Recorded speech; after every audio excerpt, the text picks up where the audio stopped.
ಶೇಂಗಾ ಸಾರು ಅಥವಾ ಶೇಂಗಾ ತಂಬುಳಿ ಮಾಡುವ ವಿಧಾನ. ಬೇಕಾಗುವ ಸಾಮಗ್ರಿಗಳು: ಹುರಿದ ಶೇಂಗಾ, ಕರಿಬೇವು, ಕೊತ್ತಂಬರಿ ಮತ್ತು ಬೆಳ್ಳುಳ್ಳಿ. ಮೊದಲಿಗೆ ನಾವು ಮಿಕ್ಸಿ ಜಾರ್ನಲ್ಲಿ ಹುರಿದ ಶೇಂಗಾ, ಖಾರಕ್ಕೆ ತಕ್ಕಂತೆ ಹಸಿಮೆಣಸಿನಕಾಯಿ, ಕರಿಬೇವು ಮತ್ತು ಕೊತ್ತಂಬರಿಯನ್ನು ಹಾಕಬೇಕು. ನಂತರ ಇದಕ್ಕೆ 1 ಎಸಳು ಬೆಳ್ಳುಳ್ಳಿಯನ್ನು ಹಾಕಬೇಕು. ರುಚಿಗೆ ತಕ್ಕಷ್ಟು ಉಪ್ಪು,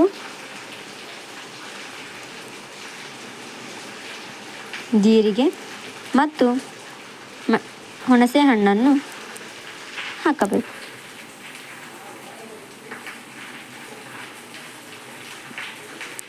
ಮತ್ತು ಸಕ್ಕರೆಯನ್ನು 1 ಟೇಬಲ್ ಸ್ಪೂನ್ ಸಕ್ಕರೆಯನ್ನು ಕೂಡ ಹಾಕಿ ಚೆನ್ನಾಗಿ ನೀರು ಹಾಕಿ ಇದನ್ನು ಪೇಸ್ಟ್ ರೀತಿ ತಯಾರಿಸಿಕೊಳ್ಳಬೇಕು. ನೋಡಿ, ಈ ರೀತಿ ಪೇಸ್ಟ್ ಹಾಕಬೇಕು. ನಂತರ ಒಗ್ಗರಣೆಗೆ ಸಾಸಿವೆ, ಜೀರಿಗೆ, ಮೊದಲು ಎಣ್ಣೆ ಕಾಯಲು ಇಟ್ಟು ಎಣ್ಣೆ ಕಾದ ನಂತರ ಸಾಸಿವೆ, 1 ಟೇಬಲ್ ಸ್ಪೂನ್ ಜೀರಿಗೆ ಮತ್ತು ಅರ್ಧ ಎಸಳು ಬೆಳ್ಳುಳ್ಳಿಯನ್ನು ಹಾಕಬೇಕು. ನಂತರ ಕೊತ್ತಂಬರಿ ಮತ್ತು ಕರಿಬೇವು ಎರಡನ್ನೂ ಹಾಕಿ ಚೆನ್ನಾಗಿ ಫ್ರೈ ಮಾಡಿಕೊಳ್ಳಬೇಕು. ನಂತರ ಇದಕ್ಕೆ 1 ಟೇಬಲ್ ಸ್ಪೂನ್ ಮಸಾಲ ಪುಡಿ,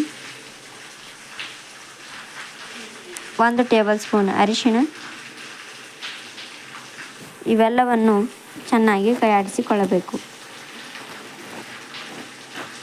ಚೆನ್ನಾಗಿ ಬಾಡಿಸಿದ ನಂತರ ರುಬ್ಬಿಟ್ಟ ಮಿಶ್ರಣವನ್ನು ಈ ಪಾತ್ರೆಗೆ ಸೇರಿಸಿಕೊಳ್ಳಬೇಕು. ಸೇರಿಸಿ 5 ನಿಮಿಷ ಇದನ್ನು ಮೀಡಿಯಂ ಫ್ಲೇಮ್ನಲ್ಲಿ ಬೇಯಿಸಬೇಕು.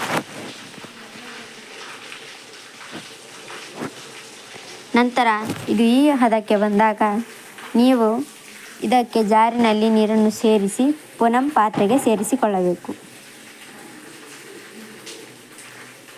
ಸೇರಿಸಿ ಇದನ್ನು 10 ನಿಮಿಷ ಮೀಡಿಯಂ ಫ್ಲೇಮ್ನಲ್ಲಿ ಕುದಿಸಬೇಕು.